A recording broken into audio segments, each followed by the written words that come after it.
It was a Tuesday afternoon after a tough day at school. I went home and went straight to sleep. I woke up, and at least I thought I did, and there was a demon-like figure that stood at the end of my bed. It had a crooked back with scaly skin and long scrawny nails, long black matted hair with deep red eyes, like it had been awake for days upon days. I got out of bed and ran towards my door. As I reached my door, I looked back at my bed and saw something else, not just the demon. At the end of my bed, I saw myself sleeping. I was so confused I thought I was awake. The demon at the end of my bed was now walking towards me like a zombie, slow with its arms out ready to grab me. It was smiling at me, showing his or her black, stained, crooked teeth. I ran downstairs and out my front door. I seen a little girl at the end of my driveway crying. As I ran, she chased me, screaming my name louder and louder until poof, I was awake, sweating, crying, and shaking like a leaf. How could something like this happen? Was I asleep? Or is this something I should seriously worry about? I lived before in a 200 population village surrounded by a dense forest and mountains. The area isn't known for its paranormal activity, but I guess that's because we are a tight-knit community and we don't want strangers to come vandalize our homes and community places or invade the few empty houses in the village.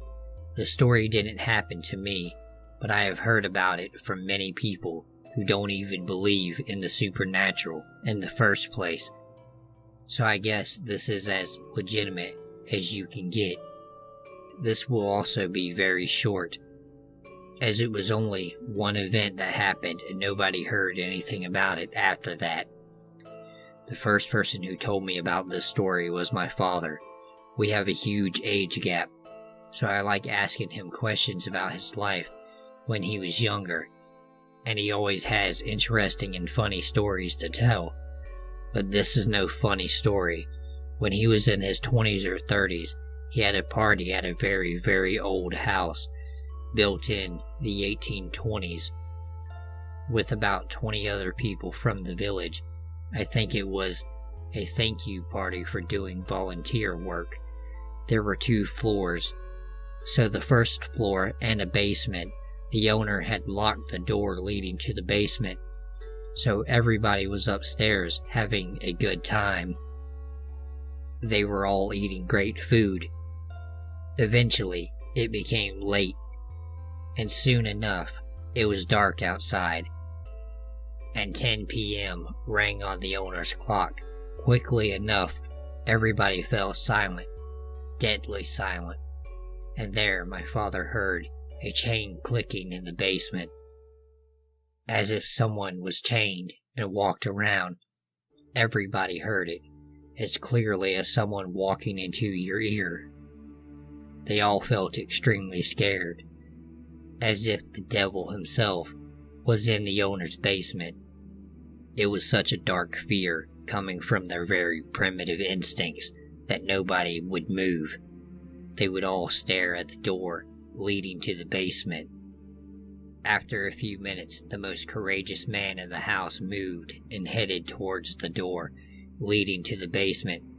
Jokingly, he said, "Don't worry, it's probably a rat messing with owner's chains." But I don't own chains. I work at the post office. The man reached for the door and put his hand on the handle and didn't turn it. Never did. My dad saw his face turn as white as the snow, and he's pretty sure that the guy pissed himself out of fear. That was the end of the party. Everybody went quickly back home, leaving the owner alone with whatever scary monster was in his basement.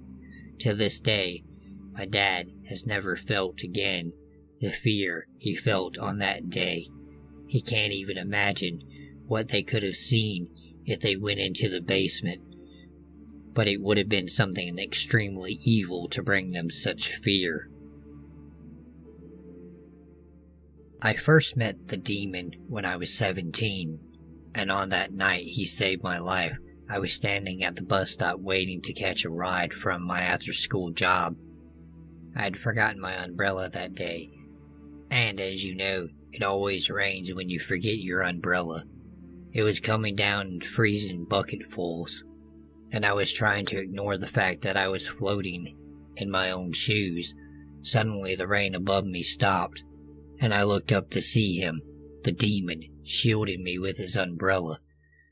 He looked like a person put together by someone who didn't know what a human being looked like. He was long and lanky, 6.5 feet at least, and his shoulders were hunched forward, so that his profile resembled a giant vulture. His face was gaunt, all sharp edges and deep hollows, and across it was plastered a wide, friendly smile of crooked gray teeth. "Haven't you heard, friend?" he asked. "No," I said. "Heard what?" "The bus isn't coming today. The driver was drunk and got into a crash. Everybody on board was killed." The way he said the last part, cheerful, almost made my stomach turn. I wasn't sure if I really believed him, but I decided that I would leave anyway. I felt a strong urge to put as much distance between him and me as possible. "Oh," I replied, "I guess I'll have to walk it." "Yes, you will. Here, take my umbrella." He extended the umbrella out towards me, and without thinking, I accepted it. My fingers briefly brushed the skin of his hand, and a shiver shot through my entire body. The next day I saw the bus crash on the news, except it happened after my stop. Just as the man had said, everyone on board had died. And if it weren't for him, I would have been on board too. The next time I saw the demon was during my sophomore year of college. He was waiting for me in my dorm room, hunched over the desk and reading one of my books. "It's you," I said. "Yes," he replied. "It's me." He calmly shut the book and turned to face me, beaming his crooked toothed grin. "I brought you a present," he said. My stomach squirmed. "You did?" I asked. "Oh, yes." He reached a hand inside the lapel of his jacket and retrieved the pink spiral notebook. The name Ellen Hartwell was printed on the cover. "This belongs to the pretty brunette in your psychology class," he said. "The one you're always staring at. You will tell her you found it, and then ask her out to dinner." He sat down on the desk. At that moment I blinked, and he disappeared. The final time I saw the demon was the night my son was conceived.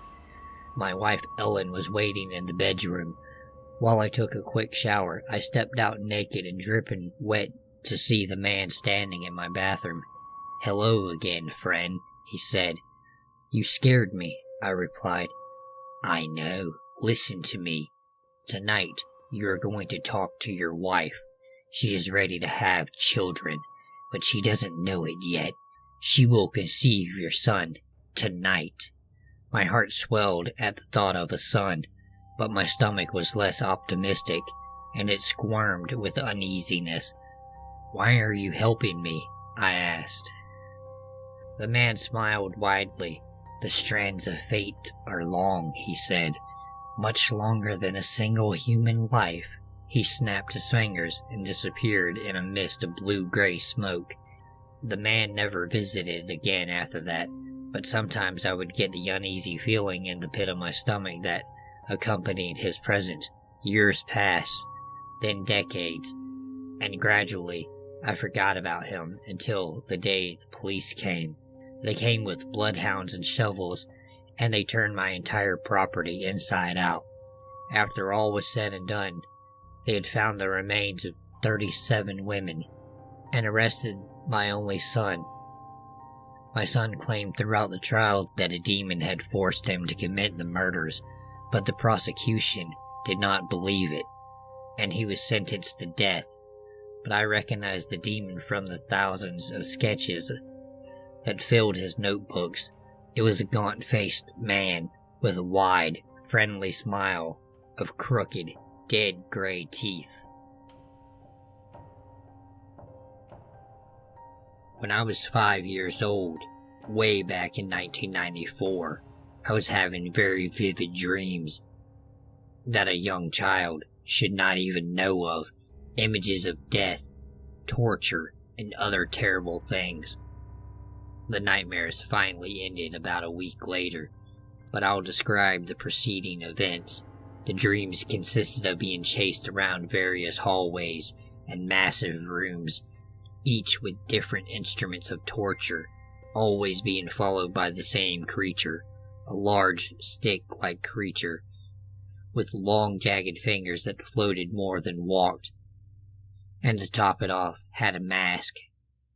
I was seeing various people I have not recalled meeting, all being tortured in different ways in front of me.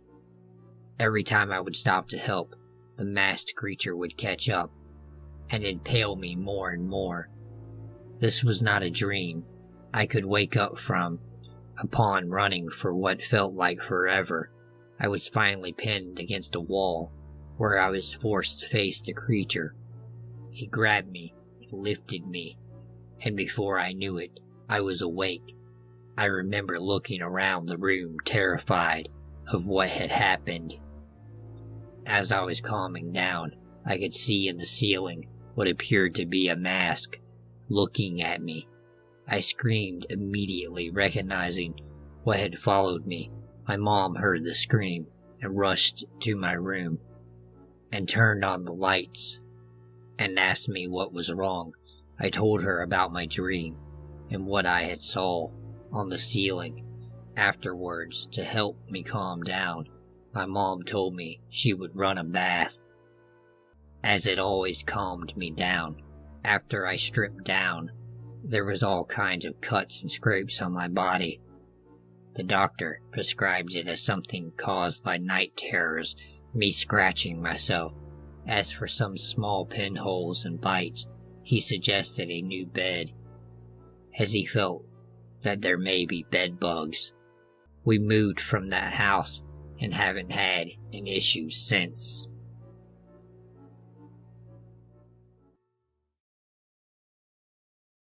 Alright, if you enjoyed the video, go ahead, like, share, subscribe, share on Facebook, share on Twitter, share on Instagram. I don't give a shit where you share it, just share it. Thank you for watching.